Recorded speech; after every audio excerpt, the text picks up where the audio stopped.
Buntut murid buat video makan siang gratis cuma dapat semangka dan kangkung, sekolah di Bogor buka suara. Aksi siswa SMKN 1 Kota Bogor yang viralkan isi menu makan siang gratis cuma dapat semangka dan kangkung, mendadak jadi sorotan. Siswa tersebut menyorot menu makan siangnya hanya dapat sayur kangkung, semangka, dan susu saja. Sementara temannya yang lain mendapat tambahan nasi dan telur dadar. Siswa SMK tersebut memperlihatkan makan bergizi gratis yang disajikan dalam kotak makan berbahan stainless steel. Anjay, makan gratis, tapi lihat punya temen gua.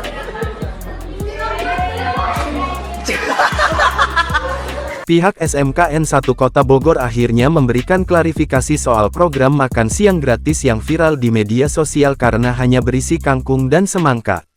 Pihak sekolah membenarkan bahwa apa yang ada di video viral itu terjadi di SMKN 1 Kota Bogor.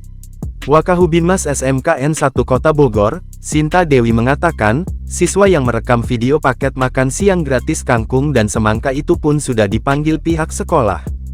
Ini kan begitu banyak, kalau ada yang miss mungkin wajar menurut saya, kata Sinta Dewi kepada tribunnewsbogor.com, Kamis tanggal 21 November tahun 2024. Dia mengatakan bahwa dari 1.000 paket makanan yang diterima sekolah setiap hari untuk dibagikan kepada siswa, ada satu paket yang menunya yang kurang lengkap dan divideokan oleh siswa. Satu paket makan siang yang kurang lengkap tersebut langsung diganti. Ketika itu miss, kosong, yang kosong itu langsung diganti hari itu juga oleh Badan Gizi Nasional. Cuma satu yang miss paket menu kurang lengkap, beber Sinta. Selain itu, kata Sinta, paket makan siang gratis yang diterima pihak sekolah ini juga baru tahap uji coba.